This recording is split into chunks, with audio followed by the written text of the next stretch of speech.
मैं दिनेश कुमार सिंह, प्रवक्ता जीव विज्ञान, टीडी इंटर कॉलेज जौनपुर। आज के ऑनलाइन शिक्षण में हम पौधों में कायिक जनन की विधियों के बारे में पढ़ेंगे। जैसा कि कल के लेक्चर में हम लोगों ने अलैंगिक जनन की विधियों के बारे में जानकारी प्राप्त की थी।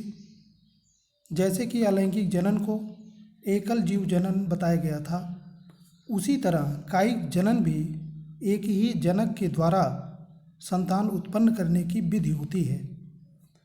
इसमें पौधे के कायिक भागों जैसे जड़, तना तथा पत्ती द्वारा नए पौधे का जन्म होता है। संतत पौधों के सभी लक्षण व गुण मातृ पौधे के समान होते हैं, अतः इन्हें क्लोन भी कहते हैं। पौधे के कायिक भागों के द्वारा प्रजनन की क्रिया को कायिक जनन कहा जाता है।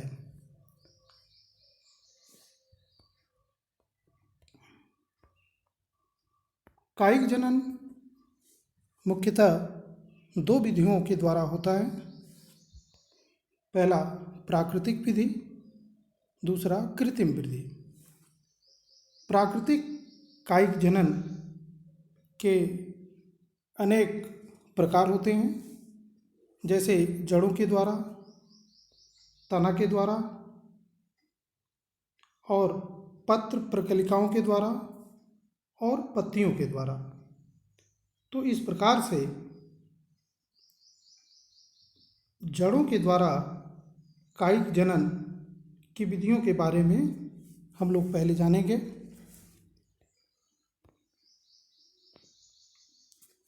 जड़ों के द्वारा जो कायिक जनन होता है उसमें सतावर, शकरकंद, डहेलिया, परवल आदि की जड़ों की पर्व पर अनेक कलिकाएं, वर्धी कलिकाएं विकसित हो जाती हैं और अनुकूल परिस्थिति में ये नए पौधे को जन्म देती हैं। इसी प्रकार से तनों के द्वारा जो कायिक जनन होता है, तनों के विभिन्न प्रकार होते हैं, जैसे भूमिगत तना जो भोजन को संचित करके विभिन्न आकार प्रकार में फूल जाते हैं, और अर्धवायवीय तना, दोनों प्रकार के तनों के द्वारा प्रजनन की क्रिया होती है। जो भूमिगत तने हैं उसमें प्रकंद या राइजोम हल्दी, अदरक, केली आदि के प्रकंद में पर्याप्त मात्रा में भोजन संचित रहता है। प्रकंद पर शल्क पत्रों के कक्ष में कलिकाएं विकसित होती हैं जो अनुकूल मौसम में नए प्ररोह उत्पन्न करती हैं। प्ररोह माने तना उत्पन्न करती हैं और जो नए पौधे को जन्म देता है। दूसरा घनकंद, कौर्म कहते हैं, घनकंद को कौर्म कहते हैं। यह भूमिगत तने का ही रूपांतरण होता है जो भूमि में ऊर्ध्व दिशा में वृद्धि करता है, जैसे जमीकंद, केसर, अरवी, बंडा आदि घनकंद के उदाहरण हैं। इन पर भी कक्षस्थ कलिकाएं विकसित होकर के नए पौधे को जन्म देती हैं। शल्ककंद जिसको बल्ब कहते हैं, बल्ब प्याज, लहसुन, नरगिस आदि के शल्ककंदों में भोजन शल्क पत्रों में संचित रहता है तथा शल्क पत्रों के कक्ष में कक्षस्थ कलिकाएं तथा तने के ऊपर अग्रस्थ कलिकाएं स्थित होती हैं। अनुकूल मौसम में ये कलिकाएं पौधे को जन्म देती हैं। कंद या आलू, ट्यूबर कहते हैं कंद को। आलू का कंद आप सभी ने देखा होगा। आलू, उनमें छोटी छोटी आँखें पाई जाती हैं, गड्ढों में धंसी हुई। ये वास्तव में कलिकाएं होती हैं और यही कलिकाएं विकसित होकर के नए पौधे को जन्म देती हैं।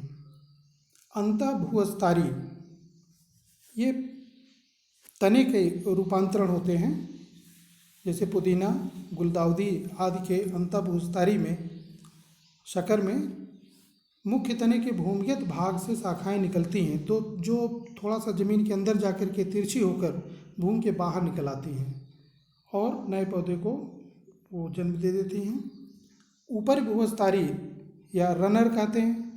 कुछ पौधे में तना विसर्पी होता है जो भूमि की सतह पर क्षैतिज रूप से वृद्धि करता है और इनकी पर्व संधियों पर नए पौधे उत्पन्न होते हैं। नीचे जड़ें निकल आती हैं और पर्व संधियों से नए पौधे उगते हैं। जैसे दूब घास है, खट्टी बूटी है, ब्राह्मी बूटी है।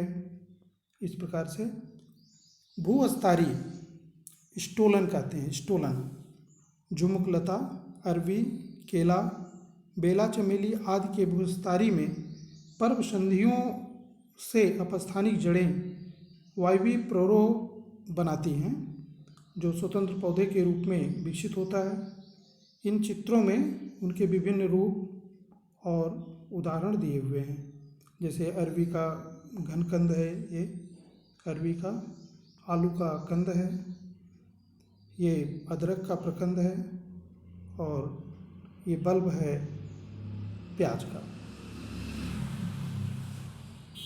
ये थोड़ा रंगीन चित्र है। और फिर इसके बाद भूअस्तारिका ऑफसेट, ये जलीय पौधे जैसे जलकुंभी, पिस्टिया आदि के भूअस्तारिका के पर्व छोटे और मोटे होते हैं और ये टूट करके नए पौधे को जन्म देते हैं। ये भूअस्तारिका दिखाया गया है, ये जलकुंभी है।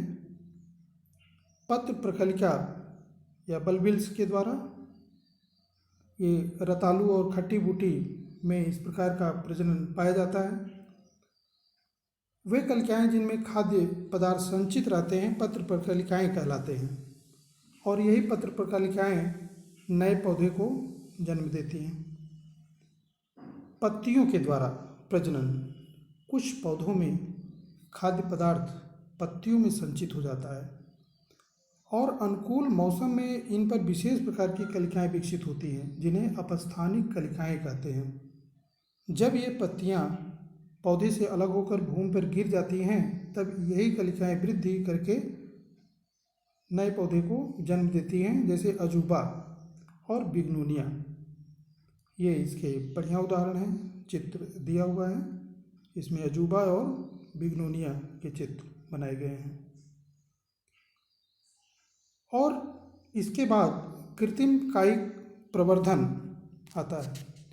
कृत्रिम कायिक प्रवर्धन का मतलब है कि पौधों में स्वयं मानव द्वारा निर्मित रीत से कायिक प्रवर्धन को कृत्रिम कायिक प्रवर्धन, आर्टिफिशियल वेजिटेटिव प्रोपेगेशन कहते हैं। इसमें मात्र पौधे के शरीर से विशेष विधियों के द्वारा एक अंश अलग कर लिया जाता है और फिर इसे स्वतंत्र भूमि में लगा दिया जाता है। जिन पौधों में बीज बनने अथवा बीजों के अंकुरण होने में कठिनाई होती है उनमें कृत्रिम कायिक प्रवर्धन अधिक उपयोगी होता है और इसकी अनेक विधियां हैं, जैसे कलम लगाना, रोपण या ग्राफ्टिंग कहते हैं। तो कलम लगाना एक बहुत ही सरल और सामान्य प्रक्रिया है। ये गुलाब, गुड़हल, केला, नींबू, अनार, अंगूर, कनेर आदि में इस विधि से पौधे उगाए जाते हैं। कलम एक 20 से 30 सेंटीमीटर लंबे शाखा या उसके टुकड़े को काट करके उसका आधा भाग भूमि में गाड़ दिया जाता है और कुछ समय पश्चात भूमिगत भाग की पर्व संधियों से अपस्थानिक जड़ें निकलती हैं। इसी स्थान से कक्षस्थ कलिकाएं विकसित होती हैं जो वृद्धि करके नए पौधे को जन्म देती हैं। दूसरा, रोपण। किसी जड़ सहित पौधे के कटे हुए, जो रोपण है, पैबंद लगाना कहते हैं, ग्राफ्टिंग कहते हैं इसको, और इसमें जड़ सहित पौधे के कटे हुए तने पर किसी दूसरे पौधे के तने उगाने की विधि को रोपण कहा जाता है। इस विधि में किसी खराब नस्ल के पौधे की टहनी काट कर उस पर किसी अच्छे नस्ल के पौधे की एक जैसी मोटी टहनी कलम काट कर लगा दी जाती है। खराब नस्ल के पौधे को जिस पर कलम लगाई जाती है स्टॉक कहते हैं तथा अच्छी नस्ल वाले पौधा जो रोपण किया जाता है जिसका, उसे सियान कहते हैं। दोनों पौधे के कटे हुए भागों को जोड़कर धागे या सुतली से बांध दिया जाता है और इसके बाद उस पर नम मिट्टी का लेप लगा करके और उसे बांध दिया जाता है और उसे समय समय पर पानी वगैरह देते रहते हैं और धीरे धीरे वो जुड़ जाते हैं, एक दूसरे से जुड़ जाते हैं। और इस प्रकार से सेब, आम, अमरूद, बेर, तो इसमें तो रोपण बहुत मुश्किल होता है, लेकिन गुलाब, सेब, नाशपाती, नारंगी, नींबू, इन सब में सामान्य रूप से किया जाता है। और स्टॉक के कटाव की अनेक विधियां हैं, जैसे जीन विधि है, बीज से ऐसे गड्ढा बना करके काटते हैं। बगल विधि है, स्टॉक को पूरा ना काट करके एक और खांच बनाते हैं और सियान इस कटे हुए भाग में लगा देते हैं, ठीक से बैठा देते हैं। और क्लेफ्ट ग्राफ्टिंग होती है। इस विधि में स्टॉक से में एक खांच बनाई जाती है जिसमें सियान के दोनों ओर से नीचे कटे सिरे को फिट कर दिया जाता है। इसी प्रकार से व्हिप ग्राफ्टिंग होती है, जिसको टंग ग्राफ्टिंग भी बोलते हैं। और शाखा बंधन होता है, इनार्किंग शाखा बंधन या रोपण किया ही एक प्रकार रूपांतरण है। इसमें घटिया जात के पौधे के तने पर बढ़िया जात के पौधे के तने को जोड़ा जाता है। जोड़ने से पहले दोनों के तने को एक और लगभग 5 सेंटीमीटर की लंबाई में उसकी छाल को छील लिया जाता है और फिर इसके बाद दोनों को सटा करके बांध कर, सुतली वगैरह से बांध देते हैं और 3-4 माह पश्चात दोनों सटे हुए भाग आपस में जुड़ जाते हैं और तब नीचे से उसके जो अच्छे पौधे का है उसको काट दिया जाता है और ऊपर से जो खराब पौधे का शीर्ष है उसको काट दिया जाता है। तो इस प्रकार से एक कलम प्राप्त हो जाती है और इस प्रकार से तैयार पौधे में अच्छे लक्षण वाले गुण आ जाते हैं। तो आम, लीची, अमरूद में यह विधि सर्वोत्तम होती है। चौथा, कली लगाना, बडिंग। यह विधि भी रोपण से मिलती जुलती है। इसमें बढ़िया जात के पौधे की एक कली को किसी दूसरे साधारण पौधे के तने पर लगाया जाता है। सबसे पहले जिस पौधे की कली लगानी होती है उसकी पर्वसंधि से छाल सहित कली को चाकू से काटकर अलग कर लेते हैं। अब जिस पौधे में कली लगानी होती है उसके तने को भूमि से कुछ ऊपर काट देते हैं तथा इसके नीचे वाले भाग में चाकू की सहायता से टी आकार का एक घाव चीरा बनाते हैं और कली को उसमें सावधानी से फिट कर देते हैं और उसको बांध करके और उस पर पानी वगैरह समय समय पर देते रहते हैं और वह कली विकसित होकर के नए प्रकार का जो अच्छी नस्ल वाला पौधा है उसका एक प्रारूप बना लेता है। ये गुलाब, आड़ू, अंगूर, संतरा, नींबू, बेर, शरीफा आदि में ये बहुत सफल होता है। और पांचवा है दाब लगाना, लेयरिंग। इस विधि में पौधे के भूमि के निकट वाली शाखा जहाँ भूमि को छूती है वहाँ पर थोड़ा सा मिट्टी के अंदर उसको दबा करके और थोड़ा सा उसकी छाल को बल्कि चाकू से हटा देते हैं और उसको भूमि में दबा करके मिट्टी से दबा देते हैं और पानी वगैरह उसमें देते रहते हैं। वहाँ से अपस्थानिक जड़ें निकल आती हैं और वह एक नए पौधे की तरह उसको काट करके फिर ब्रांच से थोड़ा ऊपर से काट करके उसको बाद में ले जा करके कहीं दूसरी जगह लगा दिया जाता है। मिट्टी सहित शिशु पौधे को भूमि में ऐसे अलग से स्वतंत्र लगा दिया जाता है। सेब, नाशपाती, चमेली, बेला, नींबू और बेल, अंगूर आदि में इस प्रकार के नए पौधे पैदा किए जाते हैं।